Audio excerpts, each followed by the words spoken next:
मुनव्वर राना का एक मशहूर शेर है, सगी बहनों का जो रिश्ता है उर्दू और हिंदी में कहीं दुनिया की दो जिंदा जबानों में नहीं मिलता। आप सोच रहे होंगे कि अचानक से शेरो शायरी क्यों। दरअसल उर्दू को लेकर सुप्रीम कोर्ट ने एक बड़ी और अहम टिप्पणी की है। कोर्ट ने कहा कि उर्दू विदेशी भाषा नहीं, इसी धरती पर पैदा हुई है।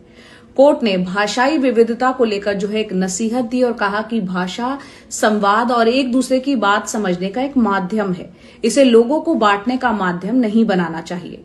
महाराष्ट्र के अकोला के पातुर नगर निगम में उर्दू साइन बोर्ड के इस्तेमाल के खिलाफ याचिका को कोर्ट ने खारिज कर दिया। कोर्ट ने यह भी कहा कि अगर भारत का बंटवारा ना हुआ होता तो शायद हिंदी और उर्दू की जो मिश्रित भाषा हिंदुस्तानी वो भारत की राष्ट्रीय भाषा होती।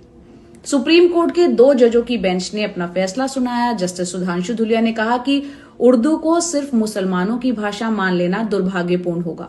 इस भाषा का जन्म भारत में ही हुआ है, इसे समझने वालों की एक बड़ी संख्या है। कोर्ट ने कहा कि उर्दू हमारी गंगा जमुनी तहजीब का शानदार नमूना है। कोर्ट ने कहा कि हमें अपनी विविधताओं का जो है आदर करना चाहिए। दरअसल महाराष्ट्र के अकोला जिले के पातुर की पूर्व पार्षद वर्षाताई संजय बागड़े की याचिका पर सुनवाई हो रही थी।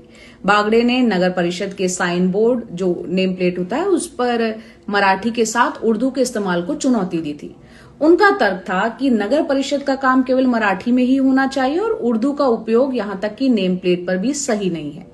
इससे पहले नगर परिषद बॉम्बे हाई कोर्ट ने उनकी याचिका को खारिज कर दिया था, जिसके बाद उन्होंने सुप्रीम कोर्ट का दरवाजा खटखटाया और सुप्रीम कोर्ट ने भी उनकी याचिका को खारिज करते हुए ये कहा कि भाषा का कोई मजहब नहीं।